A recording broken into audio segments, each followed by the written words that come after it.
ഏവർക്കും queen Mary ടോക്സിലേക്ക് സ്വാഗതം. മത്തായി 6:33. നിങ്ങൾ ആദ്യം അവിടുത്തെ രാജ്യവും നീതിയും അന്വേഷിക്കുവിൻ, അതോടൊപ്പം മറ്റുള്ളവയെല്ലാം നിങ്ങൾക്ക് ലഭിക്കും. ദൈവപരിപാലനയിൽ ആശ്രയിക്കുക.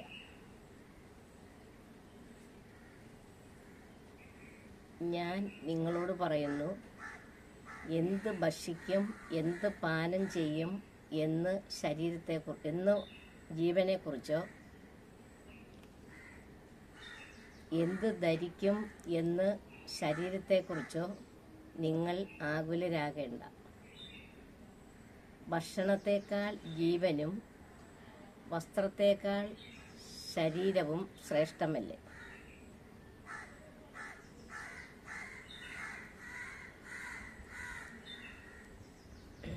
ആകയാൽ എന്താണ് നമ്മൾ ഭക്ഷിക്കുന്നത്, ഇന്നത്തേനും ഭക്ഷണമില്ല അല്ലെങ്കിൽ നാളത്തേനും ഭക്ഷണമില്ല എന്നൊന്നും ഓർത്ത് നമ്മൾ വിഷമിക്കേണ്ട. അതാണ് ഈശോ പറയുന്നത്. ആകാശത്തിലെ പക്ഷികളെ നോക്കുവിൻ, അവ വിതയ്ക്കുന്നില്ല, കൊയ്യുന്നില്ല, കളപ്പുരയിൽ ശേഖരിക്കുന്നുമില്ല. എങ്കിലും നിങ്ങളുടെ സ്വർഗസ്ഥനായ പിതാവ് അവയെ തീറ്റിപ്പോറ്റുന്നു. അവയേക്കാൾ എത്രയോ വിലപ്പെട്ടവരാണ് നിങ്ങൾ. അതുകൊണ്ട് ആകുലരാകരുതെന്നാണ് കർത്താവ് നമ്മളോട് പറയുന്നത്.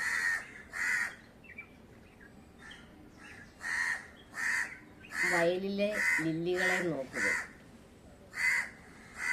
അവ നൂൽക്കുന്നില്ല, അധ്വാനിക്കുന്നില്ല.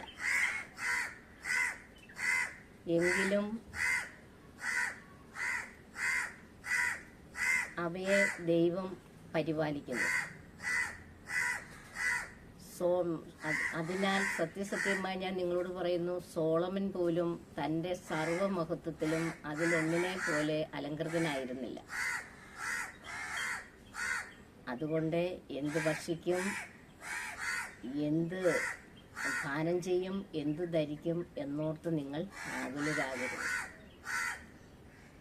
ഉത്കണ്ഠ മൂലം ആയുസിന്റെ ദൈർഘ്യം 1 മുഴം കൂടി കൂട്ടുവാൻ നിങ്ങളിൽ ആർക്കെങ്കിലും സാധിക്കുമോ? ഉത്കണ്ഠയുണ്ടെങ്കിൽ നമുക്ക് ഉറക്കം വരില്ല. ഭക്ഷണത്തെക്കുറിച്ച്, വസ്ത്രത്തെക്കുറിച്ച്, കടബാധ്യതയെക്കുറിച്ച്, രോഗത്തെക്കുറിച്ചൊക്കെ ഉത്കണ്ഠപ്പെട്ടുകൊണ്ടിരുന്നാൽ നമുക്ക് രാത്രിയിൽ ഉറക്കം വരില്ല. എപ്പോഴും ടെൻഷനാണ്. അങ്ങനെ നമ്മൾ മാനസിക രോഗിയായി മാറും. ഇതാണ് ഈശോ പറയുന്നത്. ആകലപ്പെടരുത് ഈശോ എപ്പോഴും നമ്മളോട് പറയുന്നത്. നാളെക്കുറിച്ച് നിങ്ങൾ ആകുലപ്പെടരുത്. നാളത്തെ ദിനം തന്നെ അതിനെക്കുറിച്ച് ആകുലപ്പെട്ടുകൊള്ളൂ.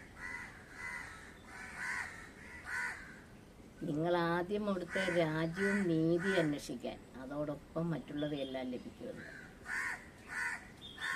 രാജ്യവും നീതി എന്ന് പറഞ്ഞാൽ പിതാവായ ദൈവം തൻ്റെ പുത്രനെ ഭൂമിയിലേക്ക് അയച്ചുവെന്നും പരിശുദ്ധ കന്യാമറിയത്തിൽ നിന്ന് ഈശോ ജനിച്ചുവെന്നും അവിടുന്ന് കുരിശിൽ തൂങ്ങി മരിച്ചുവെന്നും സ്വർഗാരോഗ്യത്തിനായി എന്നും നമ്മൾ വിശ്വസിക്കണം. ആ യേശു ക്രിസ്തുവിൽ വിശ്വസിച്ചുകൊണ്ട് നമ്മൾ പ്രാർത്ഥിക്കണം. നിന്റെ മുറിയിൽ കയറി കടച്ചിരുന്ന് പ്രാർത്ഥിക്കാനാണ് പിതാവ് നമ്മളോട് പറയുന്നത്. അപ്പോൾ സ്ലീഹന്മാർ ചോദിക്കും, എങ്ങനെയാണ് ഞങ്ങൾ പ്രാർത്ഥിക്കേണ്ടത്, ഞങ്ങളിന്ന് പ്രാർത്ഥിക്കാൻ പഠിപ്പിക്കണമെന്ന്. അപ്പോൾ ഈശോ പറയും, സ്വർഗസ്ഥനായ ഞങ്ങളുടെ പിതാവേ, അങ്ങയുടെ നാമം പൂജിതമാകണമേ, അന്നു വേണ്ടുന്ന ആഹാരം ഓരോ ദിവസവും നൽകണമേ, പ്രലോഭനത്തിൽ ഞങ്ങളെ ഉൾപ്പെടുത്തരുതേ, സർവ്വ തിന്മകളിൽ നിന്ന് ഞങ്ങളെ രക്ഷിക്കണമേ. ഇതാണ്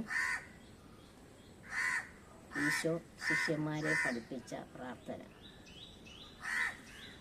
അപ്പോൾ ആകുലപ്പെടാതെ, ഒന്നിനെക്കുറിച്ചും ഭയപ്പെടാതെ, ആകുലപ്പെടാതെ നമ്മൾക്കും ദൈവത്തോട് പ്രാർത്ഥിക്കാം.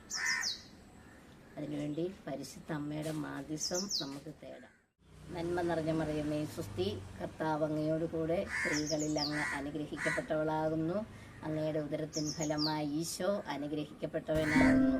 പരിശുദ്ധ അമ്മേ, തമ്പുരാന്റെ അമ്മേ, പാപികളായ ഞങ്ങൾക്ക് വേണ്ടി ഇപ്പോഴും ഞങ്ങളുടെ മരണസമയത്തും തമ്പുരാനോട് അപേക്ഷിക്കണമേ.